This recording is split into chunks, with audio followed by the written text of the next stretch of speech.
Going on, everyone? Welcome back to episode 35 of the Diego College Football Show. And what a weekend of football we just had. Wow. From start to bit to end. Started on Thursday with the college football playoffs.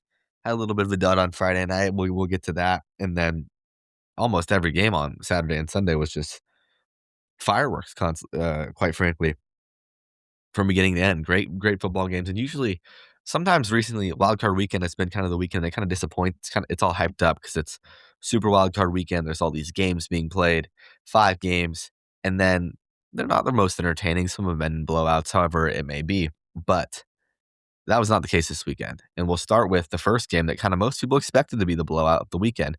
It was the Los Angeles Rams at the Carolina Panthers. And it kind of started in a way, it was like, okay, the Rams they're gonna win this game by a lot. The beginning of the game did not give me very much hope as someone that was hoping the Panthers won the game, and that was just kind of the way that it was being played. Dave Canales was frustrating me because, I mean, just if you're looking at the stat sheet, Rico Dowdle had 5 carries. He has been their workhorse back this entire season, and they were failing to establish him early in the game. And I was mad at their failure to establish the run, and they ended up getting Chuba Hubbard involved towards the end of the game. So that was another factor to that. He ended with 13 carries, 46 yards. But I was annoyed at the beginning because they turned over on downs. Their first drive, they go 3 and out, and they have a 4th and 1, and they go play action, incomplete. The Rams score, they punt, and it was like, all right, it's pretty ugly. Bryce throws a bad interception when they finally start to move the football, and they're down 14-0. And it was kind of like, all right, can we get on to the night game? This game it's not great right now, especially after the Rams punted and there was a punt muffed, and there was a chance for the Rams to go up 24-7, and the tide kind of turned here right before half when it was 17-7, and they stopped them. The Rams turned the ball over on downs. It was 4th and 3. They decided to go for it. Stafford didn't have anything. It was incomplete going to Higbee, and then the Panthers scored and made it 17-14. And somehow, after a half that the Rams absolutely dominated, we had a 3-point game, and it was kind of like, are the Panthers really gonna be in this, or is this gonna come out of half and the Rams are gonna kind of put pedal to the metal and end the game? And that's not what happened. They forced the 3 and out. They had a long 13-play drive that ended in a field goal in a spot where it was 4th and 3. They decided to kick it, tie the game up, and they did. Rams kick one, and there was another situation where the Panthers turn over on downs again on 4th and 4 at the 50-yard line, kind of a in the middle spot there. I was really hoping that they would punt this ball because the defense had been playing well.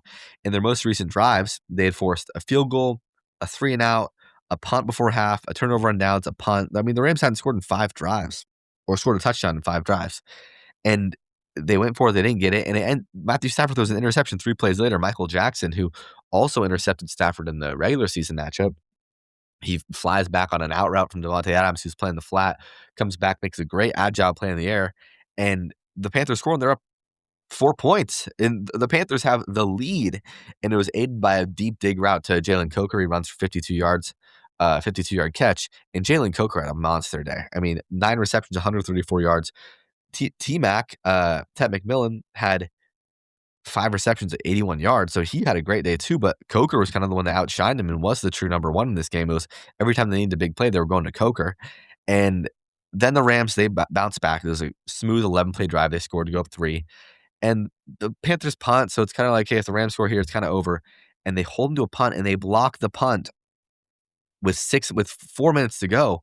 So the Panthers get the ball down 3 at the 30-yard line, and they score quickly. Honestly, looking back on it, it might have been better to kind of milk a little clock, but it had a nice pass to T-Mac on a little RPO. Bryce Young made 2 of those good plays where a run play is called, and him and McMillan's running a slant, and he knows that those linebackers come down, he's throwing it. He kind of just pulls it quickly, dumps it off. He ran for 16. Hubbard ran for 7. And then on 3rd and 3, it's a little corner out to Jalen Coker, a beautifully thrown ball, a little arc to the back corner of the end zone. Coker makes a great catch, contested a guy right on his hip, and they take the lead, and there's 2 minutes and 39 seconds left, and they're up 4 points, and the Rams need a touchdown, and everyone's like, oh my God, are the Rams really going to lose this game? And see, the thing is, the Panthers defense was playing very, very well up until this point. But something happened on one of these last few Rams drives where J.C. Horn, the Panthers' best corner, got hurt. Went out with a concussion. He banged his head. I think it was right before the block punt. And this led to, I believe, the reason why the Panthers gave up this touchdown this last drive because they were playing a great game on defense. I believe his name was let me check his name. Um, what is it? Jairo Avero. He called a great game from the defense perspective. They shut the Rams down for stretches on end of this game. And when his top tier best cornerback goes out, Mike Jackson was playing well, but he was guarding Devontae. So, I mean, someone else was going to have to guard Puka that wasn't their best corner, or they're going to have to slide Mike to guard Puka. He opted to just play really soft zone. And I hated the decision. A lot of people hated the decision when it happened. But, I mean, I guess I see why. Because if he mans them up, that they're going to get cooked. I mean, they didn't have the guys to match up with those two receivers on the outside, but they played the softest zone possible all the way down the field. I mean, there was 7 plays, 71 yards. It was 7-yard pass, 10-yard pass, 6-yard pass, 18 yards, 11 yards, 19-yard touchdown. Like, it was easy. Stafford could have made this like happen with his eyes closed. There was no pressure on him. They were just dropping guys back. They were letting him just catch balls at 7 yards underneath and just run after the catch. It was really puzzling to me. And the Panthers got the ball back and had the most like sad 30-second drill to get a field goal possible. Bryce wasted 8 seconds on the first 2 plays each, rolling to his left and not finding anything, just throwing away. It was frustrating. And then you got Jimmy Horde dropping a ball in the last play of the game. They would have got down with like 6 seconds to go. They wouldn't have been able to kick a field goal unless they made a quick 5-yard pass for like in like a few seconds, maybe 10-yard pass in like 5 seconds they would have had to do and get down quick. Didn't use any of their timeouts because they didn't have a catch. So they had no reason to. But the Rams showed real flaws in this game, and mainly in the secondary. There was guys open in the secondary constantly. McMillan had multiple big plays. Coker had a monster day, just catching the ball on the run after the catch, like just guys wide open. And Stafford got banged up. His finger was messed up. They said that was kind of bothering him a little bit. It was a crazy game to watch because everyone was counting out the Panthers. The Panthers are 10-point underdogs. And they arguably should have won this football game. Like, they were up 4 with 2 minutes to go. That's a spot where you kind of expect to win, especially with how the defense was playing. Like, to just have the Rams able to march down that easily when they need a touchdown is frustrating from a viewer perspective. But the Rams pull it out. They kind of have that clutch gene. But the Rams they showed real flaws in this game. This team it's one of the Super Bowl favorites for a reason. I think the offense showed that. But I mean, Stafford wasn't perfect. He was 24-42 through 1 interception. He got sacked once. I mean, he didn't have a great QBR at 49. Let me see what his PFF grade has to say. But it was a really, really interesting game because the Panthers came out flat, and I kind of said they can't start slow. They're going to get behind early. They're not built to come from behind like that. And they responded to adversity well. And I mean, give a shout out to them. They lost this game, but people thought that they weren't going to be competitive in this game, and they didn't roll over. They didn't roll over at all. That stadium was rocking in the fourth quarter. I'm sure it was a great atmosphere. And I mean, they gave their fans something to cheer for. They had a real shot to win this game. Bryce Young, he's a guy that I've been kind of bullish on all season. He was 21 of 40, 264, 1 touchdown, 1 interception. The interception was early in the game. I believe like the 3rd drive. I didn't really know what he was doing there. He was stepping up, just inaccurate over the guy over the middle of the field. And I mean, he showed his flashes, but for a quarterback in year 3, first overall pick, I just don't know if he's going to be a guy that's going to be able to put together multiple 10-plus win seasons. I just don't know that I see that. Because it comes in waves. I mean, he shows flashes, but he can't. There's parts of the field that he can't make the throws to just because he's not tall enough. He kind of has to make like jump on a lot of throws, like, or I don't know if that's what he's trying to do, but just the way he looks at it, it's just he's kind of got to get up to get the ball out because he's so little. So I'm not really sure what they do there. I think it's probably a situation where you bring him back, you maybe bring another guy in to compete for the job. It's kind of Bryce's job, but you have another option to fall back on. But overall, a good first year for Dave Canales. Definitely I believe, yeah, it was his first year. A positive start to his campaign as the Carolina Panthers head coach. To get them into the playoffs and compete. They're competitive in a lot of games. They might not win games that they should all the time, but they were competitive. So shout out to Dave Canales there. A impressive gutsy win for the Rams. I don't know about how impressive. Also, I have to say, Greg Olsen sucks. Greg Olsen calling this game was hard to listen to, dude. Like, and I like Greg Olsen at times calling games, but he just like would not stop talking about how great the Rams were. And they were in a spot where they were losing the game at some points or only have 3. And he's like, oh, the Rams are so good. Sean, this is McVay and Stafford. When it wasn't even like they were having the best game themselves. Early in the game, when I was really frustrated, Puka makes a catch. He's like, that's why Puka is the obvious offensive player of the year. There's nothing obvious about Puka being the offensive player of the year. If you think it's Puka, okay, like, be my guest. That's perfectly fine. I'm not gonna hate on you for that. But to say he's the obvious offensive player of the year when JSN is, like, had a better season than him objectively. I mean, he had more yards. You can say who you want the who you like or who you think it should be, but Jason had more yards than him. Puka had more catches, I believe. There's nothing obvious about him. Like, it's not a consensus thing. It's not like he's the clear cut offensive player of the year that everyone is kind of agreeing on now. Like, no one, the award hasn't been given out yet. No one knows who it's going to be. That was just stupid from Greg Olsen, in my opinion. But it was an entertaining game and a game that I didn't really expect to be competitive. That was and ended up being a great start to Wildcard Weekend. To the nightcap, to Chicago, Green Bay Packers at the Chicago Bears. And I was looking forward to this one the most, and wow, did it live up to the hype. The Bears staged a 21-3 second half comeback to absolutely stun Green Bay, stun them, and win this game 31-27. I was shocked. I was watching this game, and in the first half, there was multiple times where I said, it's over. Like, this game is, the Bears are not winning this game. And they had a great first drive. There's an 8-minute first drive, 16 plays. They converted some big fourth downs, some big third downs, and they ended up kicking a field goal from the 9-yard line on 4th and 5, which was a fine decision. And then the Packers just marched down with ease. Every single Packers drive in this first half was easy. It was literally like there was not, like, they could do it in their sleep. LaFleur was calling this game, and Love had guys wide open. Every single receiver he threw to was wide open. And there was no threat. I mean, every drive, 9-play touchdown drive, 10-play touchdown drive, 8-play touchdown drive, 6-play drive where they missed a field goal to end the half. But it was absolutely dominant. And the Bears had nothing for him. I mean, Dennis Allen, I was tweeting, I was blowing up on Twitter. Dennis Allen was getting out coached. He's getting stuffed in a locker by Matt LaFleur. And Ben Johnson was kind of getting in his own head. I mean, the Bears' second drive, they get themselves to a 4th and 6 at the Green Bay 40, kind of no man's land. They decide to go for it. Caleb and Luther aren't on the same page. He has multiple guys open on the play. He throws it right to the safety, and they kind of get bailed out because the safety catches the ball on the 10-yard line and kind of makes it an okay arm punt because it leaves the Packers. He catches it, he falls to the ground, he catches it, touch him down at the 10, instead of them getting the ball at the 40. So that was a positive. But LaFleur and Love drove down 87 yards, 10 plays to make it 14-3. And the next drive is when everyone, I thought Ben Johnson had kind of lost it because they're on their own 32, the Chicago 32. And it's 3rd and 5. They haven't got a first down. They got a 2-yard run, a 3-yard run, incompletion on 3rd and 5 when Kmet kind of catches it and fumbles it. There was multiple plays like that where they called him incomplete. And it's 4th and 5 on your own 30, this third drive of the game, and you decide to go for it.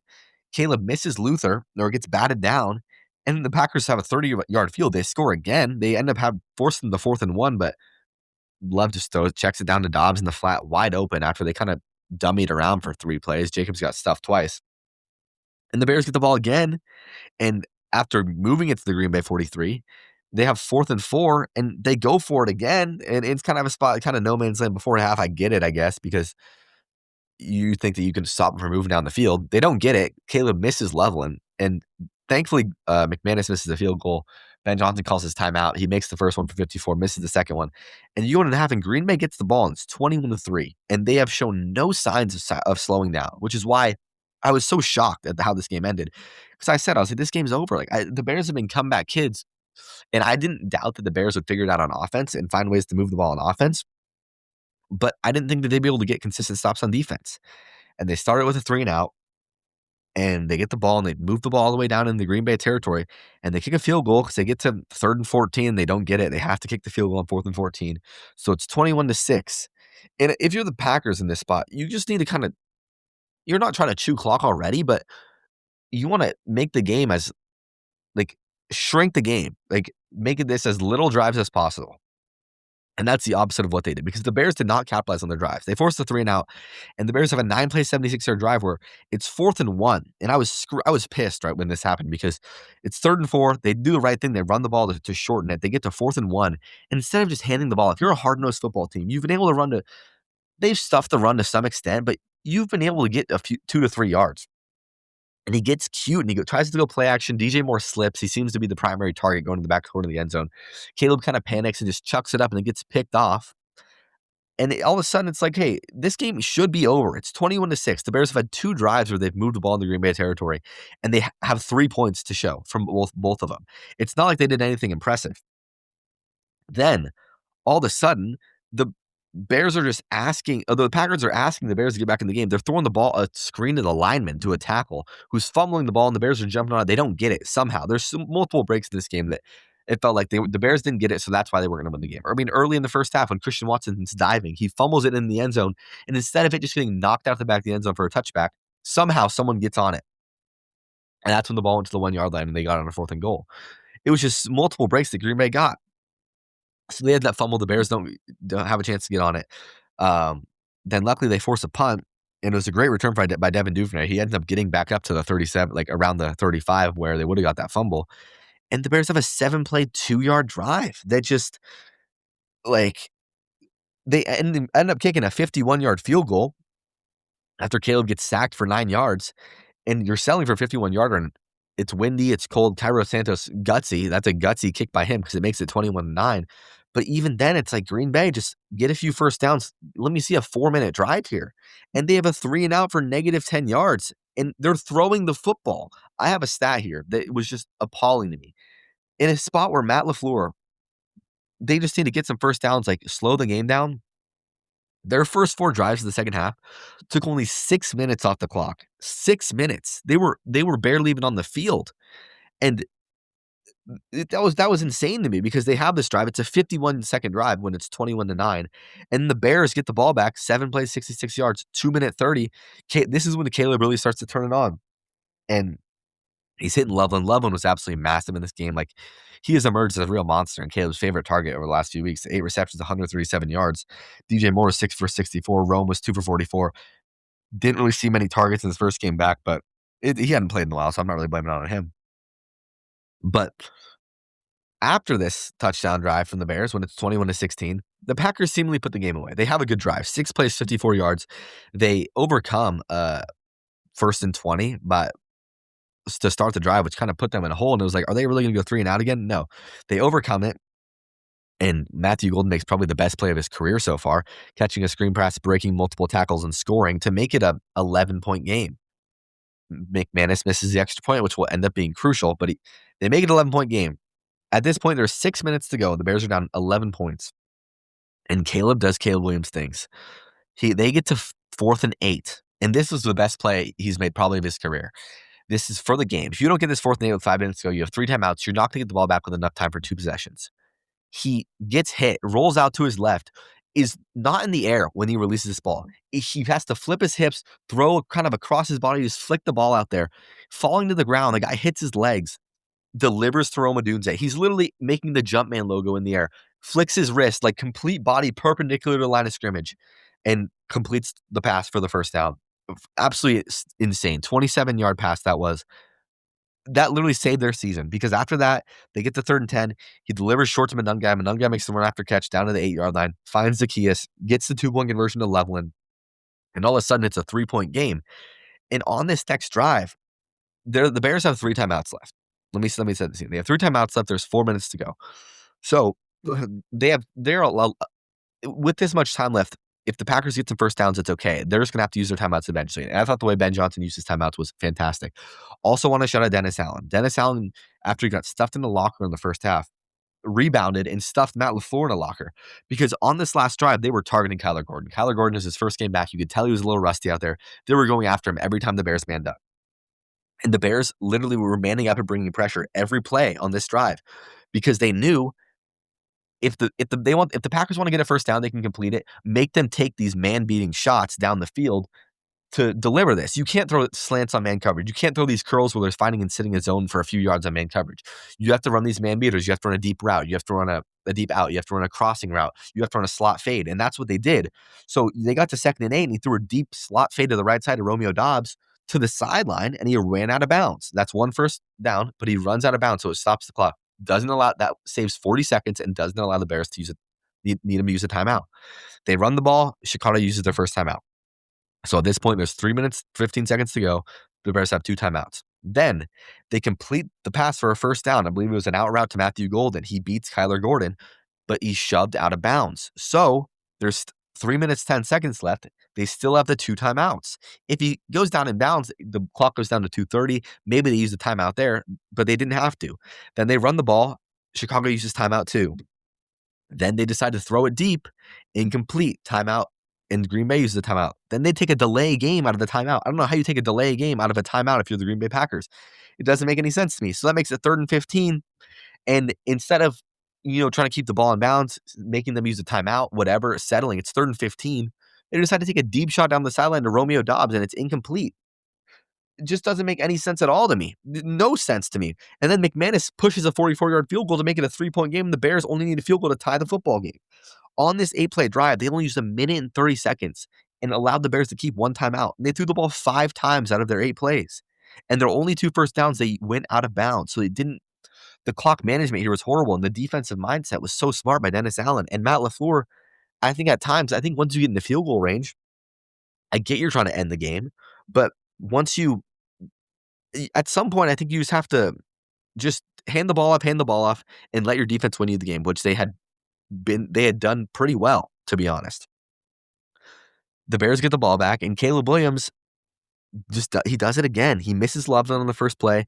The thing that really stood out to me on this drive and this whole second half is he wasn't doing too much when he didn't have to. There's times when he kind of panics and he realizes there's people in his face and he's just running around trying to make something happen.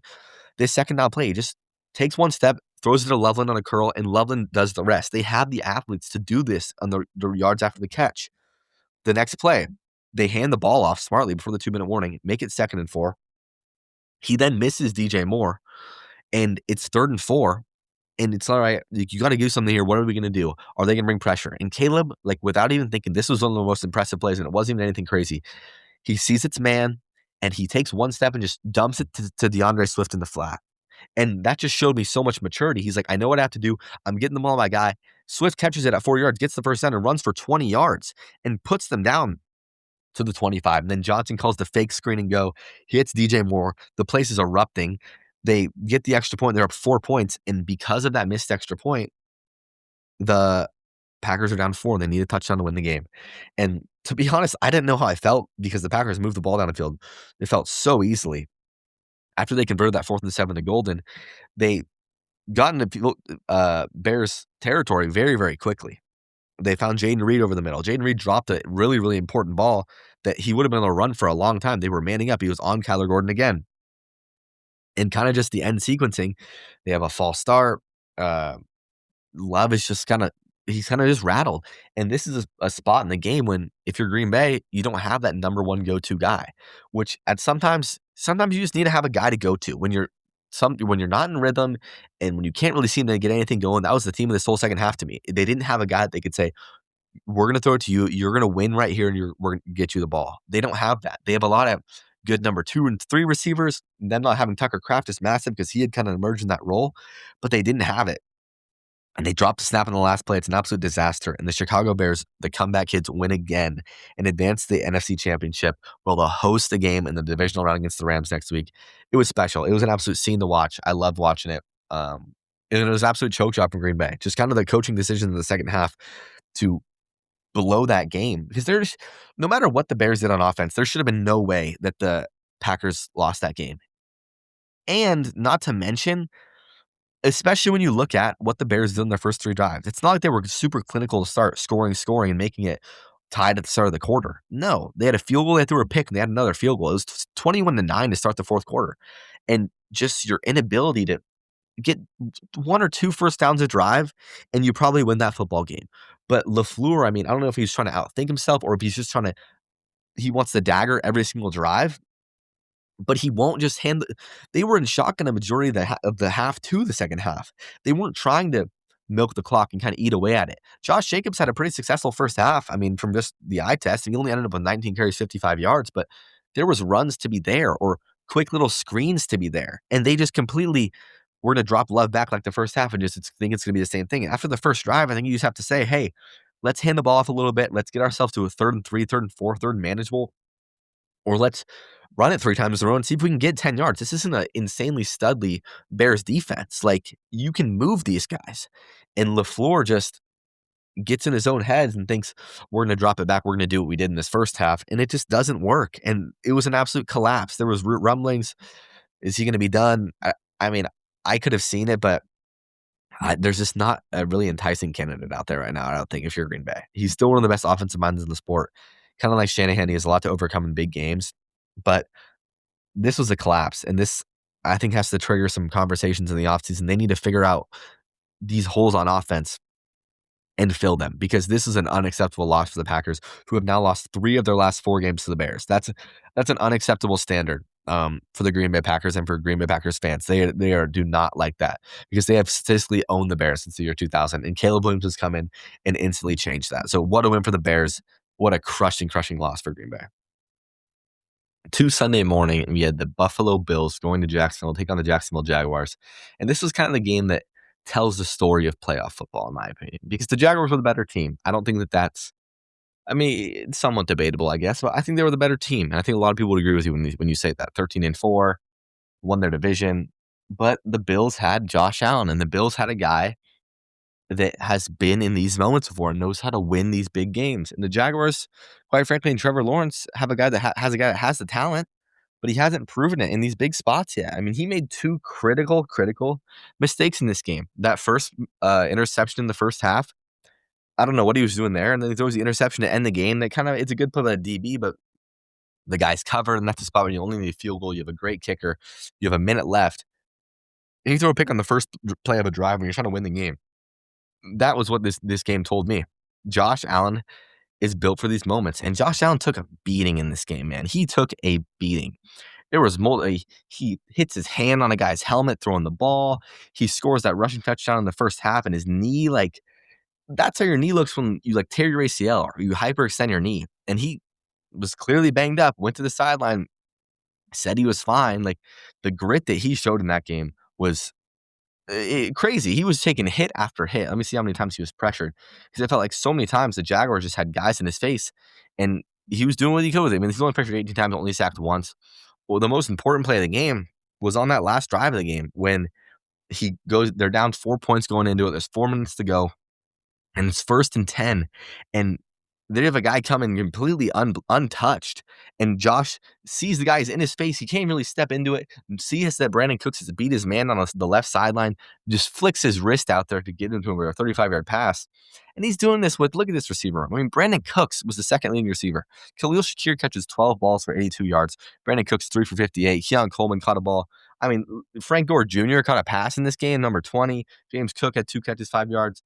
James Cook was a non-factor. I mean, the Jacksonville Jaguars did a great job stopping the run in this game. Cook was 15 carries for 46 yards, and that made it the Josh show. Josh is 28 for 35, 273, 8 yards an attempt, 1 touchdown through the air, 11 carries, 33 yards rushing, 2 touchdowns on the ground. And if you look at on the Jacksonville side, they were running the ball with ease. It makes me question, why weren't they running the ball more? Etienne was 10 carries for 67 yards. Tootin was 4 carries for 51 yards. And those were all in the first quarter. And he didn't touch the ball after that. I mean, he was having some great success running the football, and they seemed to go away with it.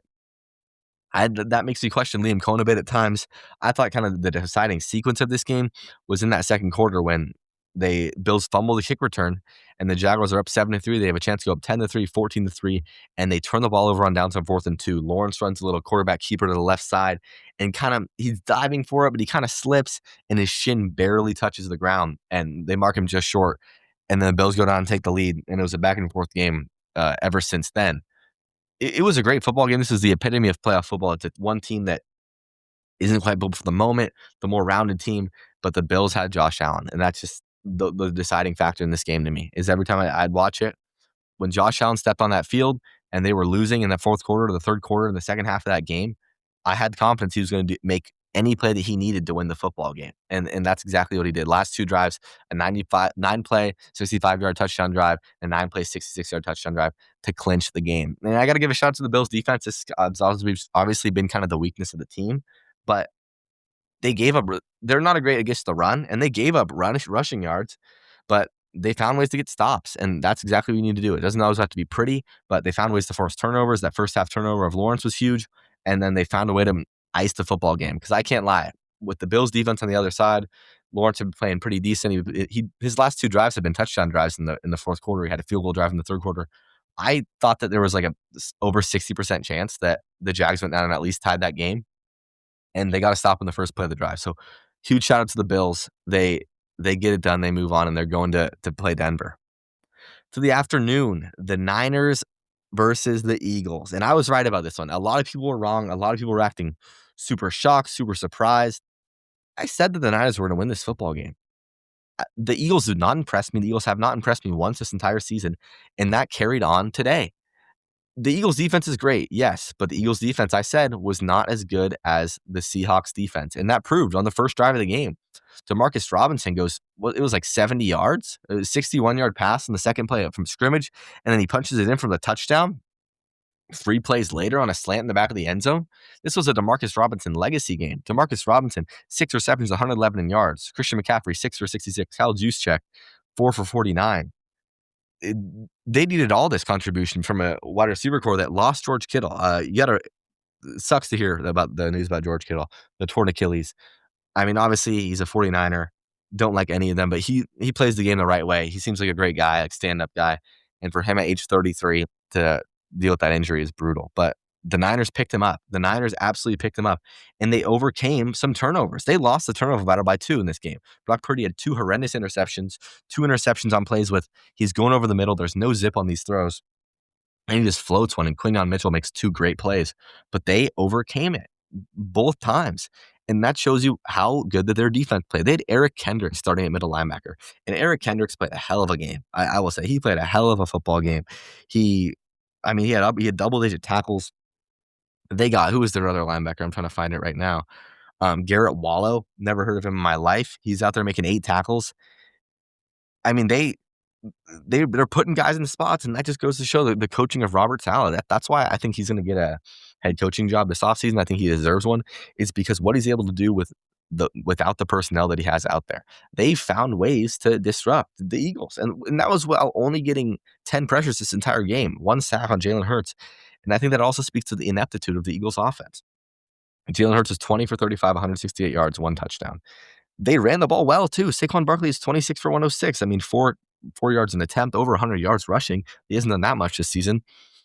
But in important times, they just disappear, and it always seems to be in the second half of games.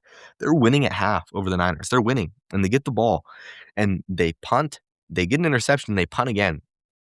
And then the Niners punt. They get a good return, and the Eagles have a 10-play, 23-yard drive. Like, in any important moment, the Eagles scored, 6 points in the second half, and that's on 2 field goals. And A.J. Brown had a horrible game. He had multiple massive drops. Devontae Smith had a few drops.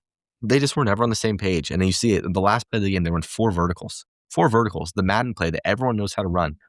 And you see they call the timeout. They have 3 timeouts. There's 40 seconds left. They decide to use one, effectively making the 4th and 10 for the game.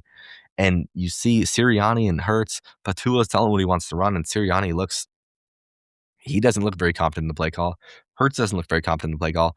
They decide to run it. Hurts throws into quadruple coverage. It was never going to be open, and it's a disaster loss for Philadelphia. 6-point favorite at home, defending champs, and you lose to a team that just lost Christian McCaffrey, didn't have Ricky Pearsall, a banged-up 49ers team that just found a way to win.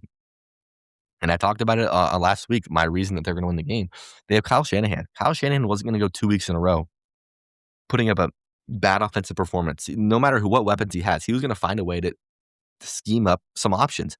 And it was very impressive, too, because Christian McCaffrey only had 15 carries for 48 yards. They were not running the ball very well at all. They could not seem to find anything. But he was effective through the air, 6 for 66. Juszczyk stepped up massively. He had 4 receptions for 49 yards, stepping up after Kittle went down. And the trick play called to Juwan. Juwan Jennings throws it to Christian McCaffrey for the long fade route off the pass play, the jet sweep pass. That's a great play call in that moment. In the win, too, Jennings was a beautiful pass. He's a former quarterback. He was ranked over Burrow, ranked over Sam Darnold in high school. And they just find and make plays to win the game. Outscore the Eagles 13-3 in the second half. 13-3. The Eagles had the game in control. They're up 6 going into the fourth quarter. And the Niners outscore them in their house to win the game and set up a date in Seattle. So we'll talk about that game later this week. But it was an impressive win for the Niners, and they were doubted. They were the underdog. That's the exact same mentality they're going to have when they come to Seattle this week. It's going to be fun. It's going to be exciting, and I'm looking forward to it. 2 Sunday Night Football, the New England Patriots back in the playoffs, hosting the Los Angeles Chargers. And this was an ugly one. Of all the games of the whole weekend, this was probably the worst overall game, didn't have a down to the wire finish. And that was due to just the play of the Patriots defense and the play of the Chargers offensive line. If there's ever a game that shows you what you need to work on in the offseason, what you need to target, it was this game for the Chargers. I think you need to revamp the whole offensive staff. Greg Roman, I mean, when you're working with what you have on the offensive line, there's not much you can do. But him and Justin Herbert had very, very poor performances. Herbert graded out as a 29 on PFF. And I mean, he was pressured how many times? He was pressured 39 times and sacked 6 times. He was taking a beating. There was a few times I didn't know if he was going to get up, but he's tough. That just speaks to the type of player he is.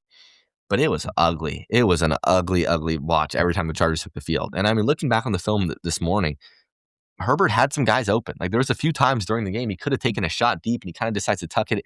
And I think it just it stems back to the offensive line because Herbert's a good quarterback. Herbert will make these throws. Herbert knows how to go through his reads and find these guys, but he was just rattled in the pocket all day. Like even from the start of the game, he's taking a drop and just moving his feet around. His feet are all choppy. He's not like playing confident. He's not smooth going through his progression. It's hard to say he was scared, but I mean, that's what happens when you have that offensive line in front of you. I mean, they're showing the graphics. Bradley Bozeman is the worst center in all of the NFL, 42 out of 42, and there's 32 teams, so there's like 8 backups that are better than him. Mekhi Becton, who you signed in the offseason for a lot of money, is like 36 out of 37th.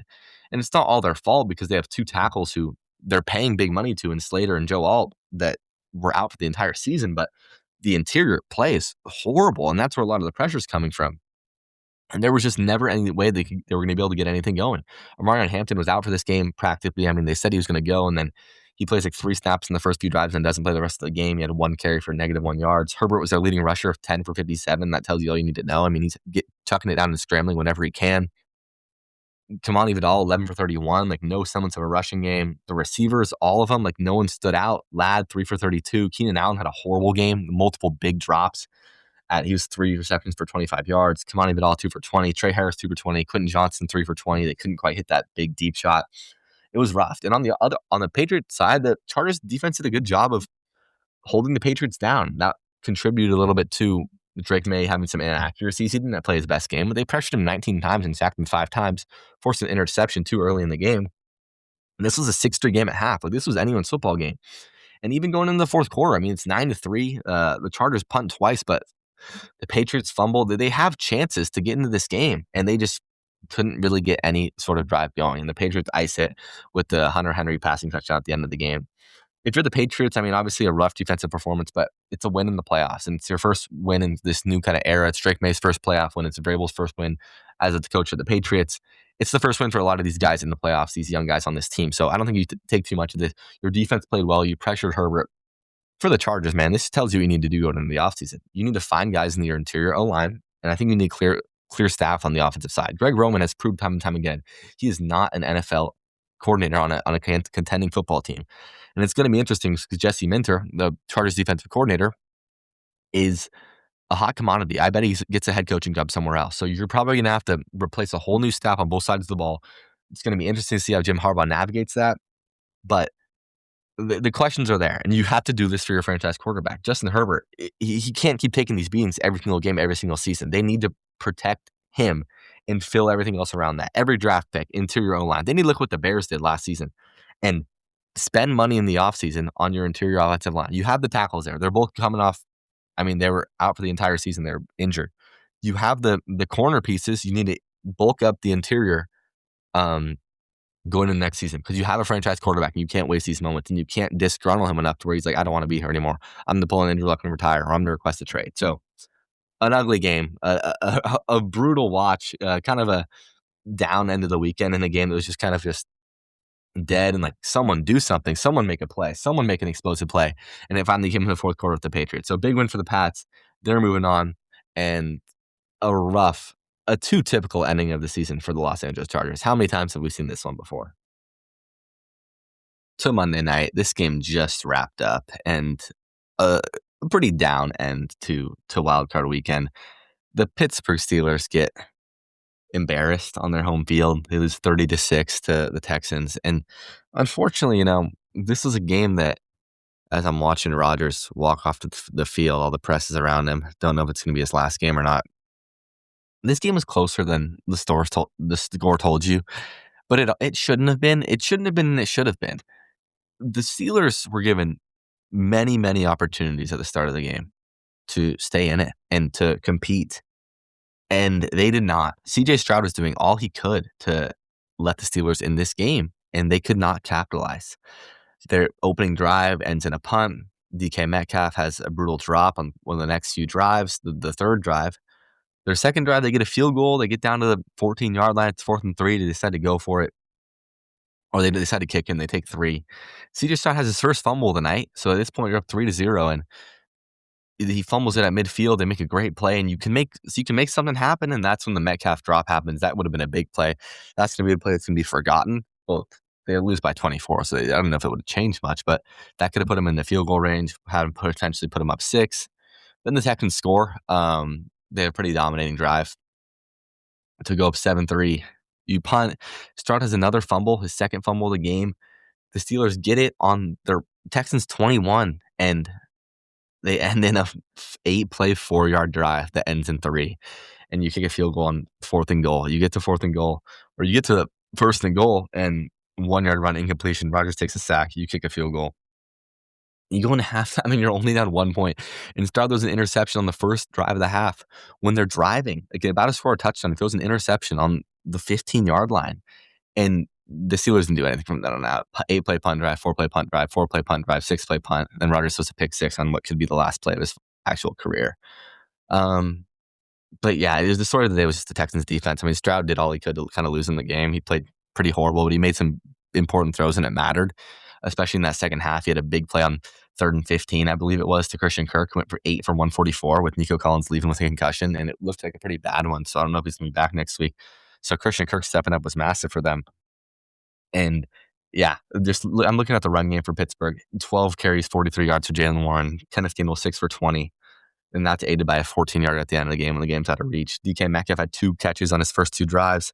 After that, nothing. MVS 3 for 26. Kenneth Gainwell 4 for 26. Thielen 2 for 25. Just a gross day from the Steelers offense. Rodgers is pissed at guys. They're not, like, he's yelling at people not doing their assignments. Texans were just rushing 4 and getting home with ease. Like, it was never even like they didn't even need to blitz to do anything. They were just dropping whatever it is, 7, rushing 4, and Rodgers had no time at all. They were all over him, and he was frustrated all day. Is this the end for him? I'm really not sure, to be honest. I think it probably should be, especially if he's running back with this Pittsburgh team, which seems like them and Mike Tomlin might split up, might go to TV for a year. I think something needs to change. They're not going to have won a playoff game for 10 years when it comes around to next season. This is 9th straight season not winning a playoff game. At that point, I mean, you make the playoffs, whatever, but you have to break through. I mean, mediocrity is the worst place to be for a franchise. You either want to be bad, you're tanking, getting good draft picks, or you want to be on the upper echelon. That's just quite frankly not where they've been, no matter who the quarterback is, no matter what they've changed, no matter what changes on the coordinator side. That's just not how it is. So the Steelers lose, go crashing out, and I think some change is going to be expected in Pittsburgh. The Texans move on. It wasn't pretty, but they move on, and this just shows you, like, no matter how bad Stroud's going to play, with 3 turnovers in the game, all on him, your defense is going to have you in every single football game. All right, to wrap up the show, we have some college football news to talk about. We'll talk about the college football playoff semifinals first, and it was a tale of 2 very different games. The first one was a classic college football playoff game. I'd say one of the best college football playoff games we've seen, like, ever in the history of the college football playoff. It was the Miami Hurricanes versus the Ole Miss Rebels. And talk about one of the maybe greatest fourth quarters that we've seen. A fourth quarter that shot up the score of the game. It was 17-16 Miami going into the fourth, ends 31-27 Miami. Multiple lead changes. Both quarterbacks making big plays. Both teams making big plays. And this was not really how I was expecting the game to go out, to be honest. I did say that I could expect Miami to score a few more points because Ole Miss's defense isn't as good as the previous ones that they had faced. And I expect them to be able to run the football, but I did not expect Ole Miss to have this success on offense. Kawan Lacey, 11 carries, 103 yards, and that is aided by a 73-yarder for the first touchdown of the game. But that's an explosive run that I did not expect to be broken on Miami. Trinidad Chambliss, 23 for 37, 277, threw for 1 touchdown. He had a good game as well. And main thing that I was kind of surprised by was the edge presence on Miami with Bane and Mesidor was not as big of a presence as I thought it would be. And that was due to the great game plan by the Ole Miss offense. They were getting rid of the ball quickly. They were getting the ball out of Trinidad's hands to not allow that pass rush of Miami to really get to him and affect the game like that and make their impact on the game and kind of um, have these big negative plays that really kind of kill Ole Miss drive. So I thought that was a really, really smart way of playing the game. It was a clean game, only one interception. That was by Beck by Miami. And overall, it was a well played game on both sides. It started off a little slow, ends up being 17-13 at halftime. The big play by Lacey kind of breaks it open. Miami has a long drive at the beginning that stalls in a field goal. They end up missing a field goal too to start the second half. Then Ole Miss misses their own. They throw the interception, and it was a play that was kind of broken up on 3rd and 12. They could have got 3 out of it. It ends up being picked off. And talk about missed opportunities. Miami in their position dropped like 4 interceptions on their own. Like that was when I was looking at it, and I was like, if Ole Miss is going to win this game, Miami's going to be kicking themselves because they've had 4 just interceptions handed to them. 2 of them is receivers breaking out. Could have been 2 pick sixes. One of them literally drops right in their hands. It's a tipped up ball to DB. It's in his breadbasket. He just drops it. That was going to be the reason they were going to lose. That and because of the penalties. It felt like every time Miami caught a break, they got a big stop when they needed to. It was a massive penalty. They had 10 penalties for 74 yards. Ole Miss only had 4 for 34. And quite frankly, like, it was killing them. And the reason they're going to lose is because missed opportunities. They played a sloppy game. They've had missed opportunities, and they still found a way to win. And that goes, you got to give it to Carson Beck. When Ole Miss scored with 3 minutes to go, I can't lie. I didn't think Carson Beck had it in him. I didn't think he had it in him to put together a drive. They knew he needed to throw the ball. He needed to get rid of the ball in time because he had been skittish kind of all day. And there was plays. He made decent plays moving around. But towards the end of the game, he was getting off his reads way too quickly. He wasn't going through his full progression.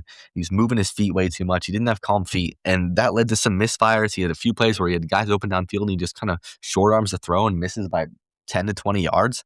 And that was killing them. And I had no faith that he was going to pull it through. And he ends up driving them down the field at the end of the game, running the ball in with 15 seconds to go and winning the game for Hurricanes and sending them to a home national championship. So what a game for Miami. On to the other one. I was praying that Oregon would lose. That was kind of the only thing I was hoping would happen this weekend, and it did. And it was never close. Literally never close. First play of the game, Dante Moore throws the pick six, and he bounces back. He bounces back to tie the game up.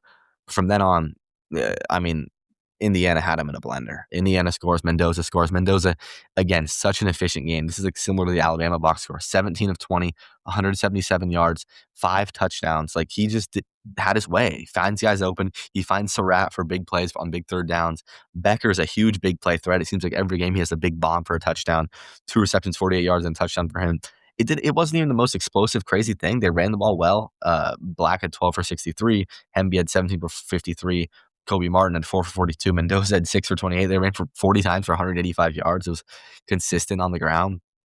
And they just had Dante Moore wrapped up. 24 of 39, 285, 1 interception, 2 touchdowns. They practically smothered up the rushing game. It was aided by 1 Dare Hill, 71-yard rush, 5 for 86 for him. So other than that, he had 4 for 15. Jay Harris, who carried the ball 16 times, their big lead horseback, 16 for 35. Jamari Johnson was their leading receiver, 4 for 83. They they held Sadiq to really nothing. He was 5 for 29. He was kind of their big threat there. Decorian Moore, 2 for 28. Didn't do much either. Overall, it was just a whomping by Indiana. And people are putting them in best college team of all time conversations. We'll see how that comes to sort next Monday against Miami. But I'm expecting a lower scoring game there. Or not lower scoring, but this will be 2 good defenses.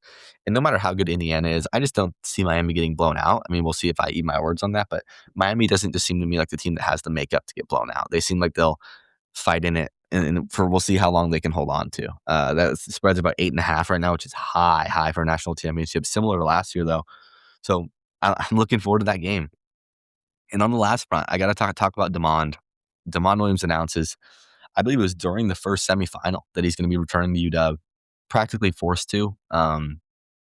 His agent drops him in the morning, and then there's kind of the story like it starts coming out that Demond's leaning towards returning, and everyone's like, what? And then we get the news that he pretty much was backed into it because any team that, if he wasn't going to return to UW, whatever team he went to was going to have to pay his buyout. He was going to have to forfeit some money, and no team was going to do that for him. And I think on a UW front, like, I don't know that necessarily that this a lot of fans don't want him leading the team. This isn't who a lot of like, most of the fan base wants leading their team, and I don't really know what you do here. Like, Fish takes him back. Fish says he's this guy. Fish does an interview, doesn't really say much. It's kinda just a nothing burger. He's like, "We're gonna handle it behind closed doors." I just hope it doesn't impact the team dynamic. There's a lot of things that could be impacted here, and I just don't really know where it's gonna go. It's an unprecedented situation. This is a guy that's being forced to play for his college team, still making the $5 million that he's gonna make before, which is ridiculous. He releases, like, an apology that says he apologizes to Mia Hamon's family, but he doesn't really apologize to his teammates. He doesn't apologize to the fans. Kinda just a weird situation overall. So I don't really know what to do with that, in all honesty. I mean, it is a good thing that there's 8 months until the season starts, so at least it gives him 8 months to get do whatever he can to get into the better graces of Husky fans. I don't really know if there's anything you can do. All I gotta say is he better play like a Heisman Trophy candidate next year, because anything he does, his play is gonna be scrutinized. I mean, if no matter how good he plays, if he does one thing bad, I mean, people are gonna support him when he's on the field for the Huskies, I'd assume. But one wrong move and it's gonna be ugly. It could be ugly. So they have a lot of positive PR management to work on in the offseason. Not really looking forward to seeing that. But on a positive note, the Ducks lose. Um, they get dominated again. It's a routine. The Ducks in January get blown out. So that's happy to see. I'm gonna wrap it up there. What a weekend of football. Kind of a dud end to it, but overall a great weekend. I'll see you guys on probably Thursday or Friday to recap the entire or to preview the entire divisional round. Looking forward to it. They just announced the times. We got Broncos, Bills in the morning on Sunday. Seahawks, Niners, the nightcap Saturday night, primetime in Lumen Field. And then on Sunday, we have, let's check it out. We got, I'm pulling it up here. I just saw, at noon, we got the Texans at Patriots. That'll be a good one. And then the Rams at the Bears. Sunday night football. We'll see. Should be a great weekend. And I'll see you guys later this week.